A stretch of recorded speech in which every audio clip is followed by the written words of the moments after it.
Today we are going to start Unit 3, The Age of Revolutions, which happened in 1830 to 1848.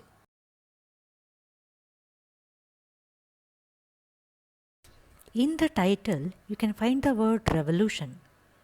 What is revolution? Revolution is the class struggle, a society struggle, which is expected that whenever we struggle, we expect that there are certain political changes which will lead to the victory of communism. Now, what is communism? It is a social organization where all property is owned by the community. According to the people they are staying over there, they contribute and receive according to their ability and needs. Now the question arises, why revolution happened? Revolution happened because of the two ideas. One is nationalism, the second one is liberalism. We already studied about nationalism and liberalism. Let me recap that. Nationalism means it is a patriotism that you show towards your country, the care you show towards your culture and tradition. Whereas liberalism is about what our country is also practicing, like liberty, equality, end of autocracy, etc. We already studied about this in detail in Unit 2, that was the making of nationalism in Europe. See, the two ideas, nationalism and liberalism, this was spread in different parts of Europe just for the heck of getting a nation state. This was done in Italy, Germany, Ireland, Poland, etc. Who were the people who were doing this? These revolutions were mostly spread by the educated middle class like teachers, businessmen, doctors, engineers, and many more. Now, when we can go ahead, this time what we are studying is about the two revolutions. The first is the July Revolution. In July Revolution, we already studied that it was set up by the Bourbon kings who were later overthrown. Now, in 1789, we have already studied about them. What happened during the French Revolution? They were overthrown. Napoleon came, he started ruling. Then in the year 1815, Treaty of Vienna was signed. Napoleon was removed and again Bourbon kings were restored. Again in 1830, revolution started. People got very angry. Again the Bourbon kings were removed. Later, the constitutional monarchy was set up. Here what happened? France was ruled by the kings. Again monarchy was brought back. But what was the thing here? The ruler has to have the constitution rules that has to be followed. Then after that there was a person called as Louis Philippe who entered, who became the constitutional monarchy head. Now let's see the second point, July Revolution. In this, the revolution started in Brussels. Now Brussels is the capital of Belgium. Here the people were under the United Kingdom of the Netherlands. What happened here? Here also revolution started. People started demanding for nation state. And what was the result? Finally, it was given to them. So, it resulted in Belgium becoming free. Now, you understand these are the two important points in July Revolution. Now, let's go ahead with Greek Revolution. Now, what happened in Greek Revolution? Here also idea of nationalism was spread like a fire. Now revolution for nationalism, liberty, nation state was widely spread. Everyone was saying we want liberty, we want nation state. Now during the time in Greek, it was ruled under Ottoman Empire. If it is being ruled by a king, then we call it as a monarchy.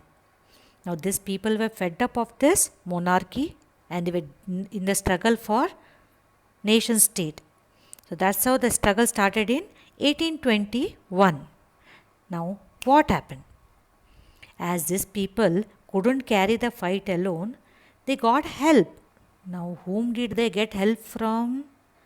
Western European countries. When Western European countries supported them, they also received help from the poets and the artists.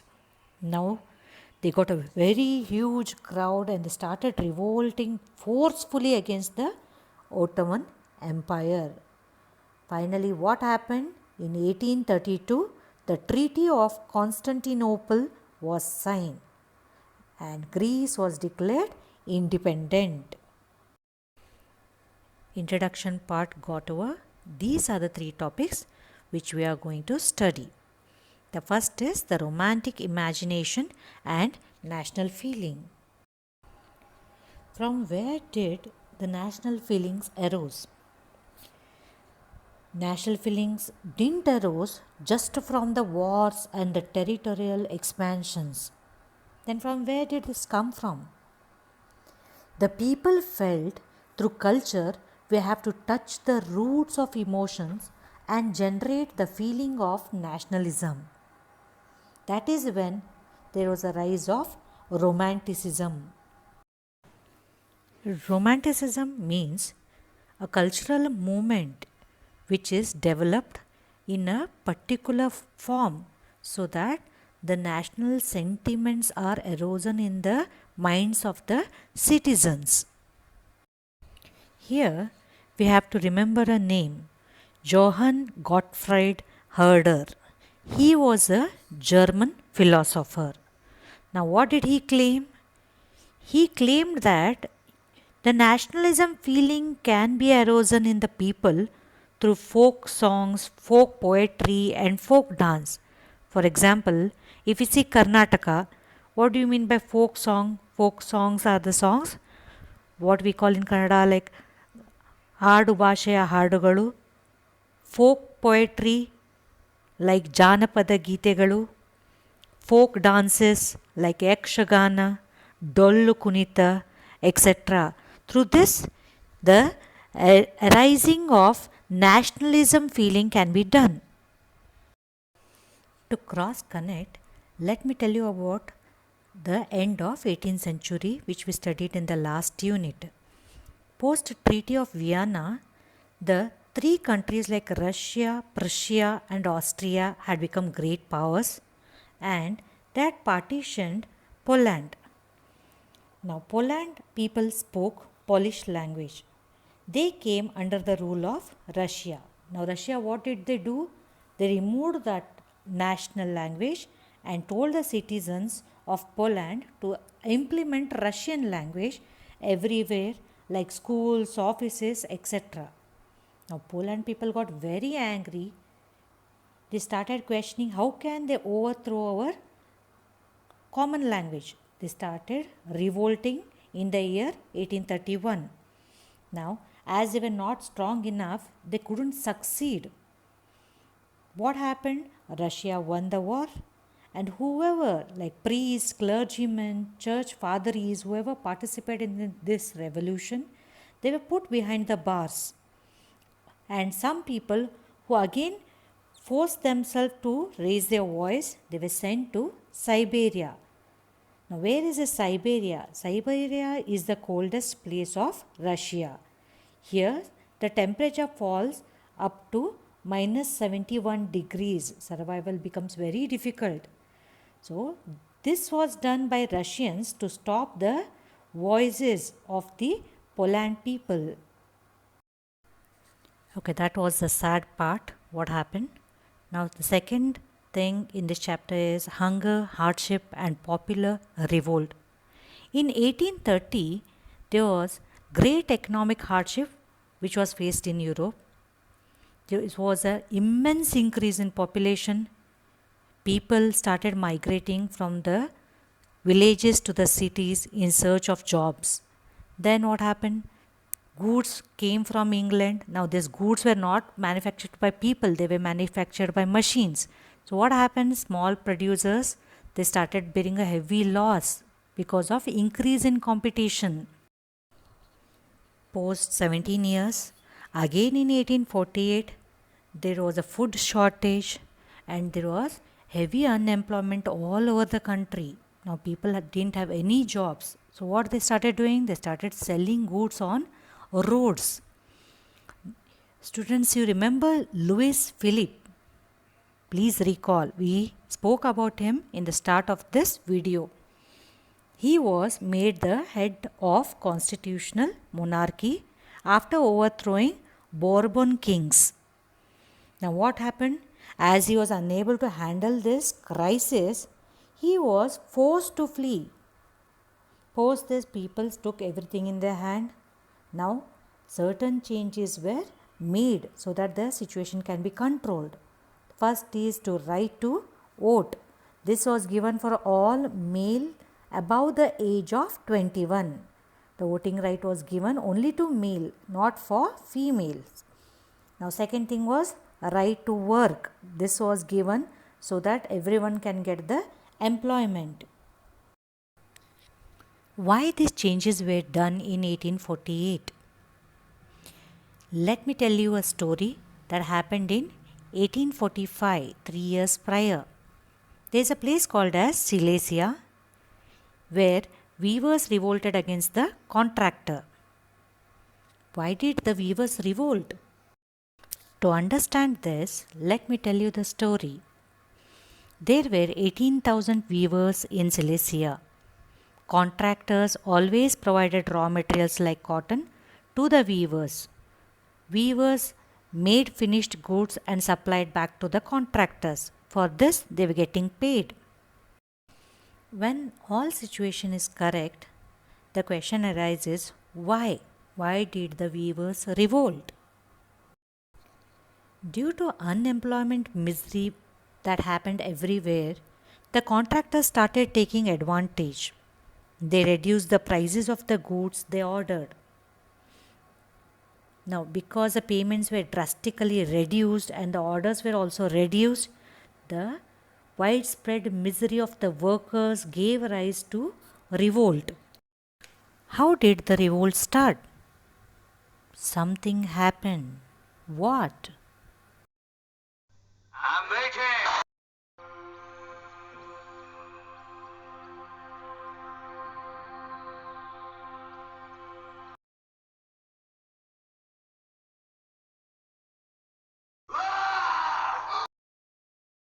Okay. Let's continue. On 4th June at 2 pm, a large crowd of weavers went to the contractor's mansion. They started demanding for higher wages. But what happened? The contractor started scolding them very badly and started threatening them. Now the people, that is the weavers group, got very annoyed. They started smashing the windows, they kicked the door, entered the house, smashing the furnitures, breaking the porcelain, etc. Now, seeing all this, the contractor got very scared. He fled away with his family to the neighboring village. The neighboring villagers also refused to give him shelter. He got very disturbed. The next day, in anger, he took the help of the army and came back to the town. What happened? The army shot 11 weavers. That's how the weaver community got afraid and ran away. This was a sad ending. Now you can understand why the changes were made by the National Assembly. Let's move ahead. Next topic is the revolution of the liberals in 1848. This revolution was started by the middle class people. Now, what was their aim? They wanted few things. First is they wanted a nation state. What is a nation state? They want to have a common language, common history, common tradition. People want to select their own government. Now, when they select their government, they want certain parliamentary principles to be set. One is the constitution. Second, they want freedom of press. Whatever the press want, they can print. There should be no opposition. Freedom of association, that means they should have freedom to form a political party.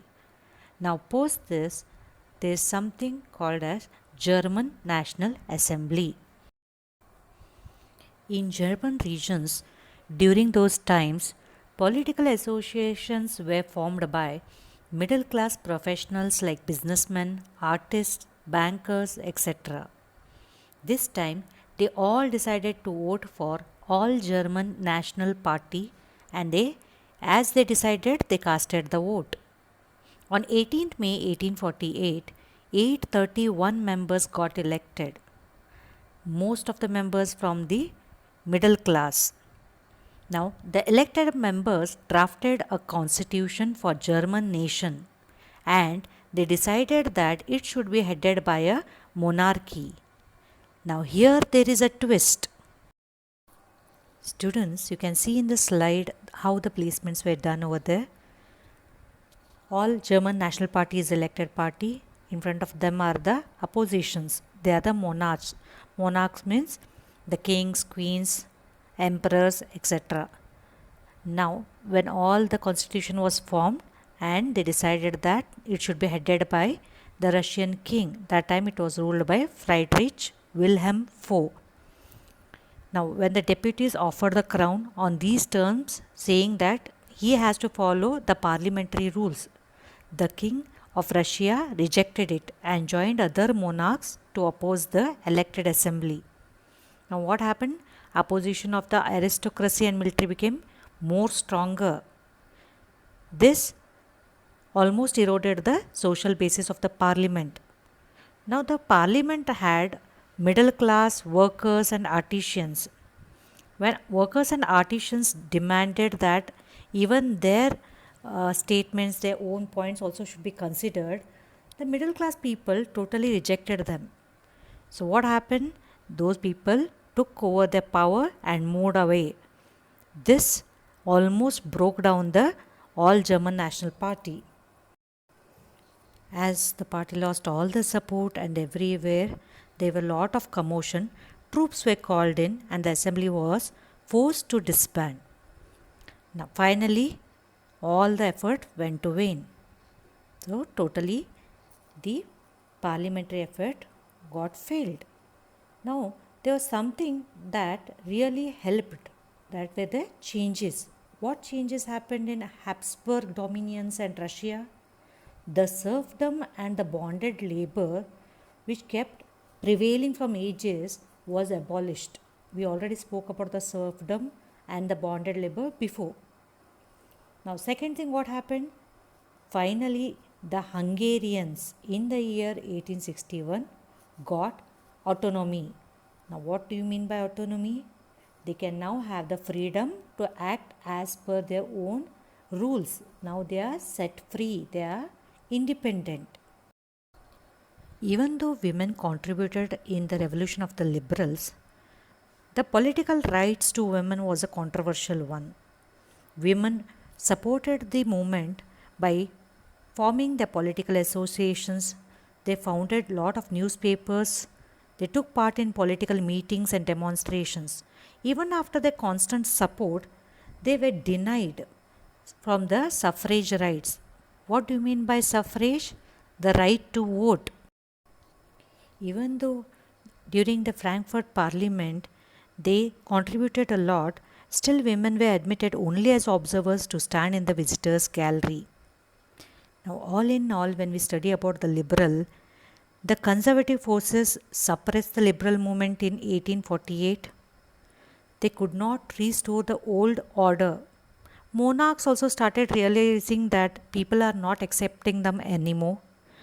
So, in the year 1848, the autocratic monarchies of Central and Eastern Europe began to introduce the changes that had already taken place in Western Europe before 1815.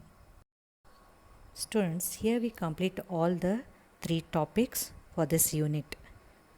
Kindly go through the important questions. They are important from the exam perspective. Also study on the following people who played a prominent role in the age of revolution. Thank you.